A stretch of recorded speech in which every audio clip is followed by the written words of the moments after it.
Hey, how's it going? Vladimir Donis here. So, hey, I wanted to jump online and do a quick video today. And the thing that I want to talk about is why I only watch 2 hours of TV each month. The two things that I want to talk about is I want to talk about the desire for the next thing, and I also want to talk about the pursuit of application. But before I get into the actual content, I like to kind of just point out the fact that when I speak about anything related to marketing, and trust me, this is related to marketing, I'll always speak from or teach marketing from a specific roadmap. I believe that every business should have a marketing plan, and the only way for a business to have a marketing plan is to have a specific roadmap. So for me, this is the specific roadmap that I follow for all things marketing, and it has 3 core steps: reach, engage, and attract. The specific area that I'm going to be speaking from today is I'm going to be speaking from the transformation section, and that's the section that I'm going to be speaking from today. But essentially, when I started to kind of just think about this specific topic, why I only watch 2 hours of TV each month, I had to kind of go way back per se. And I went way back to when I first started my first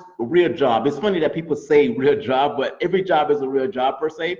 But this was an office job per se. And because it was an office job, when I first got the job as an entry-level individual, I was collecting documents at the time, reaching out to people via the phone, and then collecting documents for the sole purpose of making sure that these people's files were complete. My first question was, okay, what is the next thing? How do I become a manager? That was my next thing. So, at the time, I didn't necessarily have any kids. I didn't have a lot of responsibility from a responsibility standpoint. So the thing that I started to do as much as possible is I started to work as many hours as possible. I was pulling 10, 12, 13-hour days. I was just doing as much as I possibly can because my question at the time was, okay, what is my next thing? My next thing is, hey, I want to be a manager. So, within a certain period of time, I was able to accomplish that. I became a manager. So after I became a manager, one of the things that I started to do differently that I wasn't doing, at first, is that I wanted to see, okay, how can I look at it from a big picture standpoint? Who are the executives in that company? Who are the vice presidents in that company?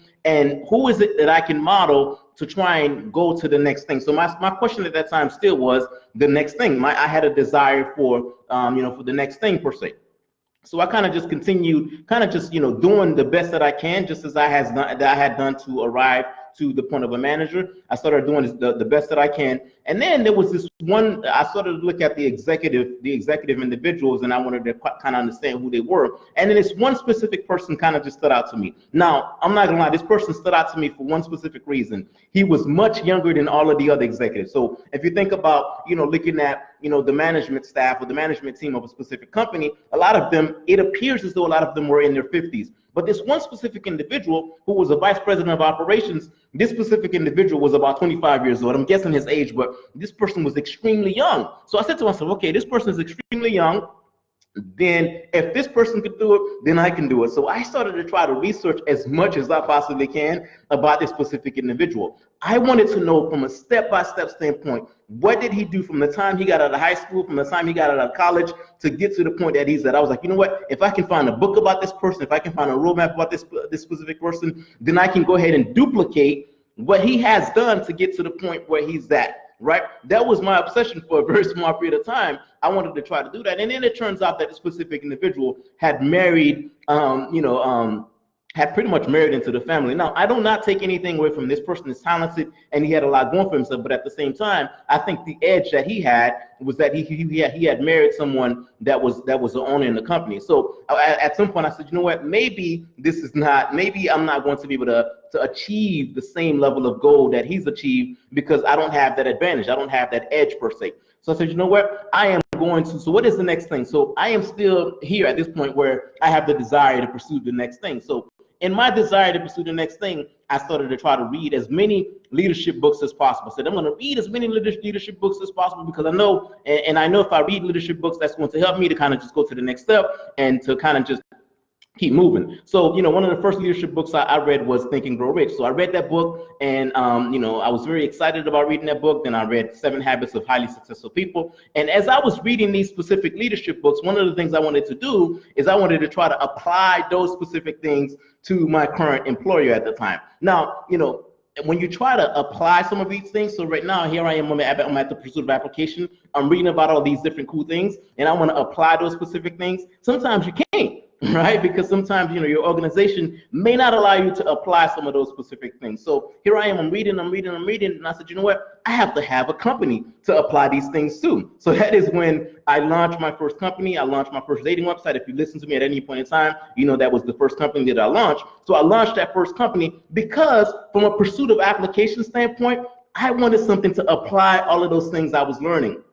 I wanted to be able to kind of just apply those things without any restrictions per se. So that is the reason why, you know, I went ahead and started my own, you know, my first company per se. And now, you know, these days, that's one of the things that I enjoy doing. I enjoy kind of just reading specifically about marketing stuff for the sole purpose of pursuit of application, of trying to apply it in things that I do, and try to help people to apply it in some of the things that they're doing. So for example, you know, next week, I have 2 unique presentations, and these presentations are going to be to 2 different audiences, right? So I have to make sure that my slides are ready. I have to make sure that everything is ready, right? And some of the things that I've been learning, some of the things that I've been teaching, I am able to tell, I'm going to be able to tell that specific audience how it is applicable, you know, to them, how they can apply this in their business, how they can apply this in this specific category, in that specific category.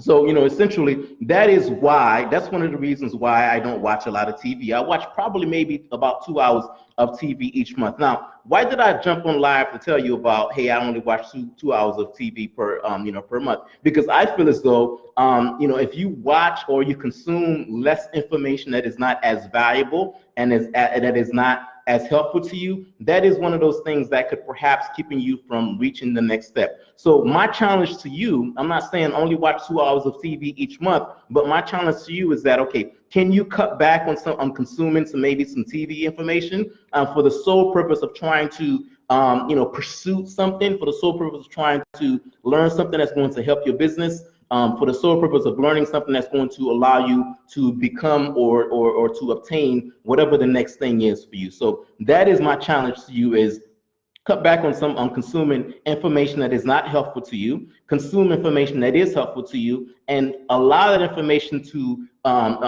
help you to go to the next step. So that is you know, that is my challenge to you. One of the things that I'm doing right now is that my business partner and I is that we're hosting a free web class. Now, this web class is specific to network marketing. We have 2 goals on the web class. Goal number 1 is we're going to show you how to generate a lead, and then goal number 2, we're going to show you how to turn that lead into a customer. There's going to be a link somewhere on this page. You can go ahead and click on that link, and that link is going to allow you to register for the web class. The other thing that I'm doing is that if you're not in network marketing, but you have a business and you need marketing help, I can go ahead and be your marketing coach or do marketing for you. There's going to be a link somewhere on this page separate from you know, from the MLM link. You can go ahead and click on that link, and I can go ahead and send you details as to how we can work together. And guess what? If we decide to work together, I have a marketing plan for you, and that marketing plan, we will follow a specific roadmap to make sure that everything is airtight and to make sure that we don't leave any stones unturned per se.